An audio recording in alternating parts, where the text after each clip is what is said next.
Willkommen zurück zu einer weiteren Folge von Darkness Within 2. Ja, das letzte Mal sind wir diesem Geräusch nachgegangen. Boah, hat mich die Musik gerade ein bisschen erschreckt. Sind wir dem Geräusch nachgegangen und haben unten eine Botschaft für uns gesehen. Und das war so eine, yay! Hier ist irgendwer im Haus. Und das ist natürlich nicht so optimal. Ich bin froh, dass es wenigstens tags ist. Das hat wenigstens irgendwie was Beruhigendes, muss ich ja mal sagen. Ich bin auch froh, dass man niemanden am Fenster stehen sehen kann oder sonstiges. Ist auch immer sehr, sehr angenehm. Wir haben das letzte Mal auch einen Schlüssel gefunden, beziehungsweise zusätzlich einen Brief von unserem Großvater, der anscheinend damit gerechnet hat, dass wir auf jeden Fall hier wieder herkommen, uns anscheinend auch gerufen hat, damit irgendwie ein anderer Vorfahre, Jedediah oder wie der hieß, unseren Körper in Besitz nehmen kann. Und das ist natürlich nicht so toll. Und der Schlüssel, ich habe so die Vermutung, dass der hierfür ist. Und damit wir den auch einsetzen können, müssen wir natürlich das Licht anmachen. Weil das ist ja dem Herrn immer... Ja, das passt. Immer zu dunkel hier alles. Na toll. Dieselben komischen Statuen.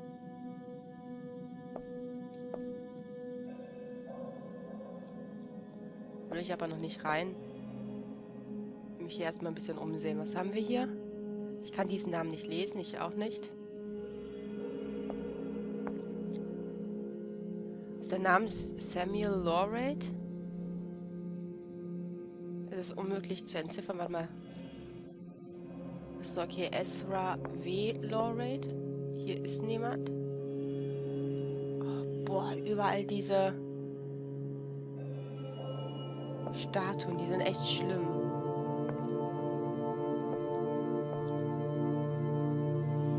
Oh Gott, oh Gott, oh Gott. Die Statuen sind furchtbar. Warte. Kann ich nicht entziffern? Okay. Das muss mein Großvater sein. Nathaniel Lorate. Ja, okay, da gehe ich jetzt aber noch nicht hin. Oh nein. Diese wurde mein Name eingemeißelt. Wurde dieser Platz mir zugeteilt? Erwartet mich hier das Ende? Der Wahnsinn fließt durch meine Adern. Es gibt kein Entkommen.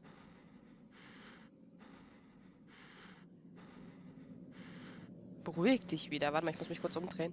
Okay, ist jemand da? Oder sind wir da? Ey, ich würde da gerne reingucken. Ich würde zu gerne reingucken, um zu sehen, ob wir da wirklich drinne sind. Was haben wir hier noch? William Lorate? Mein Vater? Er hat meine Mutter vor 5 Jahren verlassen und die ganze Zeit wusste ich nicht, wo er war. Wie kann das sein?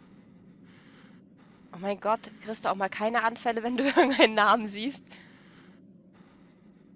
Oh, Familienreunion. Oh, auf einer Ebene. Okay. Dann öffnen wir das mal. Der sollte das ja bei sich haben, in der Hoffnung. Hä? Wo ist er denn? Ach, da. Ach so, ach so, ach so, ja.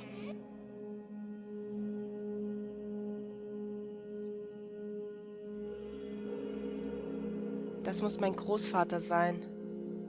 Nathaniel Lorate. Seltsam.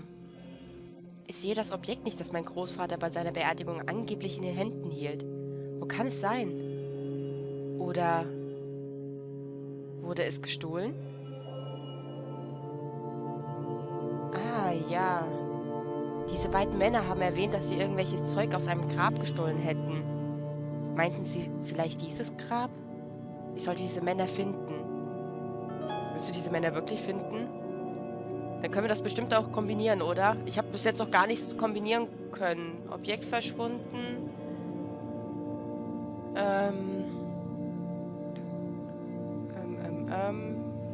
Was ist ja das alte Gebäude? Upsa. Stadt Arkham brauche ich. Wo ist denn das? Wahnsinn und ich, sie kennen mich. Passt das zusammen? Ich weiß, diese Männer, die ich im Gasthof gesehen habe, müssen es getan haben. Es sind Grabräuber, die irgendwie eingebrochen sind und das Objekt mitgenommen haben, um es zu verkaufen. Ich muss sie finden. Ja, ich glaube nicht, dass sie es gestohlen haben, um zu verkaufen. Vielleicht wollen sie das Ganze ja auch ein bisschen halten. Oh, warte. Ups, ein paar Mal geklickt. Ein paar Mal zu viel geklickt. So, jetzt lassen wir den Sarg auch einfach hier liegen und hauen wieder ab. Wow.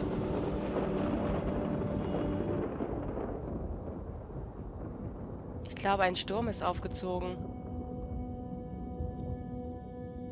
Ja, und der Sturm hat dich wieder zurück teleportiert? Kannst du den auch da wieder hin tun? Ich möchte nicht, dass der da einfach so liegt.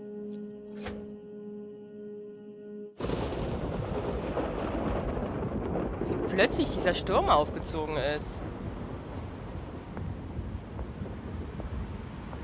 Ich muss auf jeden Fall ins Haus, denke ich mal. Naja, weg kann ich ja eh von hier nicht. Mal davon abgesehen. Ich brauche ja ein Auto. Das Auto funktioniert ja noch nicht.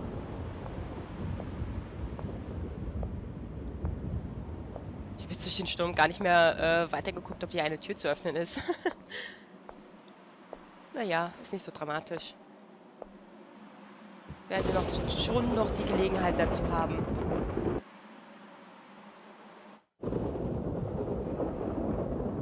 Ist alles dunkel. Das Radio ist an. Seltsam. Es funktioniert? Okay, ich fühle mich nicht mehr wohl. Hallo?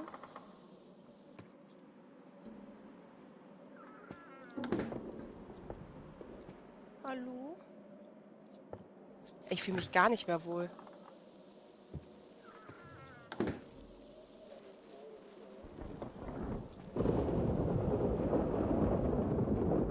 Boah.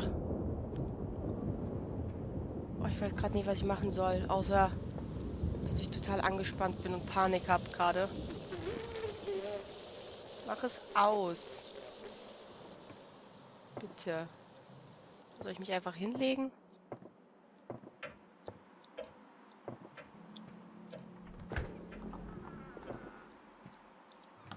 Ich leg mich einfach schlafen. Okay, ich bin gerade nicht besonders müde. Verdammt! Warum nicht? Oh Mann. Oh, was war denn das gerade? Boah, dieses Radio. Gerade kriege ich die Krise. Hier ist Licht an. Kerzen. Warum ist hier eine Kerze an? Und in den anderen Räumlichkeiten nicht? Ist doch eine Kerze, oder? Ja. Irgendwas in der Art.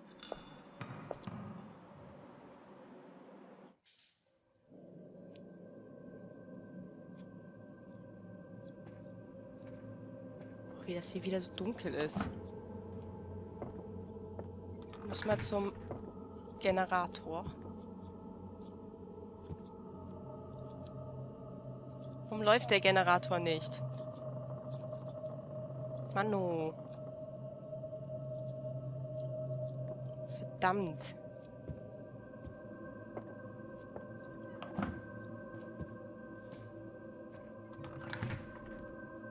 Die Richtung? Ich weiß gerade nicht, was ich machen soll.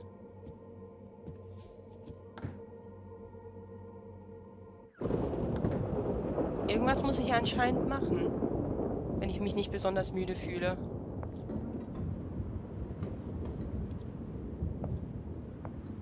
Aber was?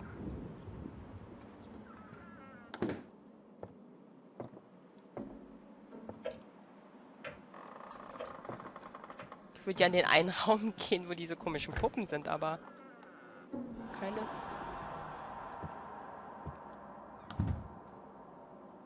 Sehe ich da hinten gerade jemanden sitzen?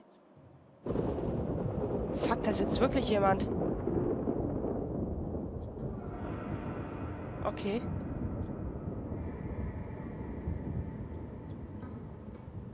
Uah, oh Gott, Stuhl. Stuhl. Oh Gott.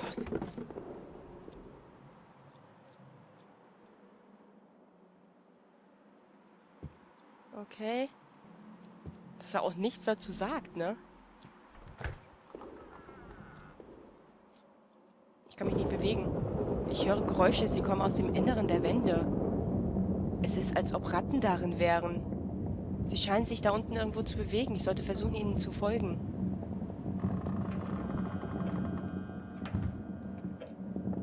Okay. Irgendwie habe ich das Gefühl, wir sind seltsam. Ich erinnere mich nicht daran, dass die Tür klemmte. Ich habe irgendwie das Gefühl, wir sind gar nicht irgendwie in der Realität, sondern im Traum. Und nun? Die Tür ist ja offen. Warum rennen die da alle runter? Ja, ich habe jetzt noch mehr das Gefühl, dass es ein Traum ist. Soll ich irgendwie hier hin? Auf der anderen Seite. Was? Die war da vorher nicht. War hier nicht vorhin noch eine Holzverkleidung? Ich bin mir sicher, dass die Ratten diese Treppe heruntergelaufen sind. Ich kann sie immer noch leise quieken hören. Okay.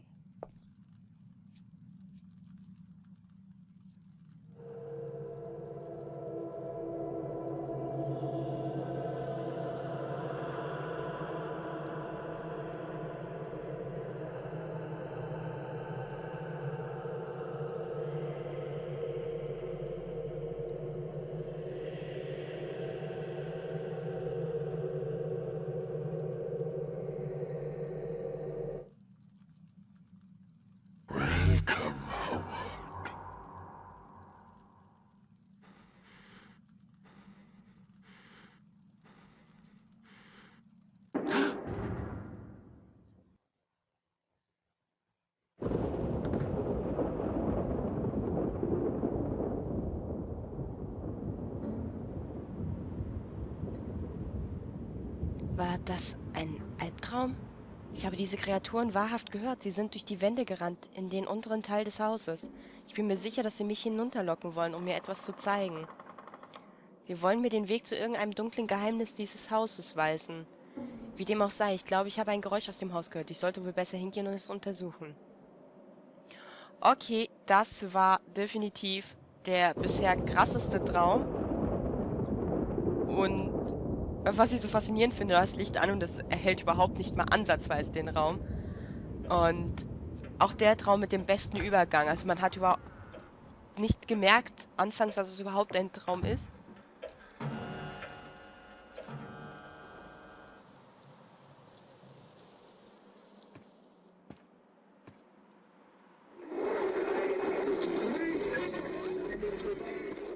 Boah, das ist aber jetzt kein Traum mehr, ne?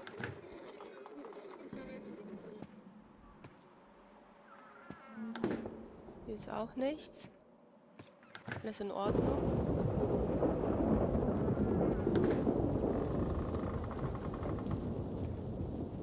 Uah! Was denn? Was hast du gerade für Probleme? Steht da wer? Oh, da stand wirklich wer. Howard. I know this is shocking, but I am Loth Nolder. Du siehst aber nicht gut aus. It seems impossible to believe, but it's the truth. As you can see, my new body is not in good shape. I'm taking something to slow its deterioration, but the worms will have me soon. So listen carefully. Time is very short. We must stop them. Stop whom? Don't you remember? I think the drug I gave you was a bit much. What drug? What are you talking about? The drug I gave you when I took you out of the asylum. If I hadn't given it to you, you would have been gone for good by now. It was prepared by a very powerful shaman. But I think it prevents you from remembering what happened and who you really are. This is all nonsense. I don't understand what you're talking about. You told me to come here, and I am here. In the very house of my ancestors. What is the meaning of this? Do you know that my father is lying in that tomb? Can you tell me why he killed himself in there? Why my mother never told me anything about my father? Why I remember things I've never known before? What is happening to me? You must be calm. I am in a worse condition. I know this seems like nonsense, but it is happening. This world hides secrets that people must never learn. And we are a part of those secrets. Please, calm down and try to understand what I'm about to say to you. I've given you a special drug. You haven't lost your control, have you? So don't be afraid. The drug won't let him possess you too soon. But it won't last long. We must be quick to find the entrance to the sunken city. It is right under this town and its outlying areas. Ich glaube, der Zugang mit dieser Wendeltreppe und so weiter und so fort ist vielleicht ein Zugang zu dieser versunkenen Stadt. Sunken City? The necropolis city of a pre-human reptilian race. What is your connection to this situation? As you know, I went on a long journey 5 years ago. During my travels, I sought clues that would give me some insight into my own family history. I visited a lot of places, but I finally found my answers in a primitive forest village. Strangely, the village elders seemed to know me and told me some unbelievable things about my identity. They said I was born in that very village, the son of a European father and a mother they never revealed. Nobody spoke about her, though I persistently asked them. All I learned is that she disappeared from the village after giving birth to me, and it seemed from their tone that they were grateful when she left. I could learn nothing else about my father either, except that he was a civilized man. Apparently, I spent some of my childhood there, under the veil of strange practices and inhuman traditions. I faintly remember them showing and teaching me some horrifying things that fortunately I can't quite remember anymore. But one thing's still clear in my mind. They were constantly telling me that my body was just a vessel, and that someday I would return to them and be filled with true essence. And through my body, a god worshipped by the natives will be summoned. So, in a sense, I am just like you. Something that should not be. What has happened to your body? It is a long and bizarre story. My body was stolen from me. After I'd stayed at that disgusting village for a while, the elders sent me with a native guide to a nameless ruin in the middle of a jungle so dense it seemed like no human soul had ever set foot in it before us. When we arrived, that traitorous guide pushed me into a deep chamber. They planned this all along. He was not with me, only to guide me there. When I opened my eyes, I was in an enclosure with lavishly carved stone walls. I was tied tight and saw some masked figures sitting around me chanting something. They were not human, Try to imagine this. I was alone with things that were not human. Their constant hissings still reverberate in my ears. They gave me something that made my mind go cloudy. Then, I believe I fainted. I don't know how much time passed, but when I regained consciousness, I was in total darkness. With the smell of damp earth filling my nose, I thought they had buried me alive. But soon, I understood how stupid it was to expect this kind of mercy from them. I managed to get above ground with my bare hands and tried to flee that damned jungle at once. But when I slipped and fell into a small puddle of muddy water, for a moment I plunged into the scorching pit of madness.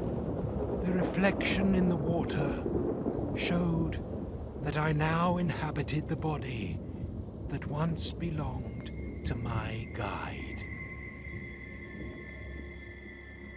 Why did you take me out of the asylum? I had to. As I said before, if I didn't, you would have been totally overcome by now. They were planning to eliminate you and take your body for good. But fortunately, I came just at the right time. We now have a chance. I can't make it by myself. They defeated everyone else except you. Look, I am tired and have to get my drug. Let's continue this conversation tomorrow.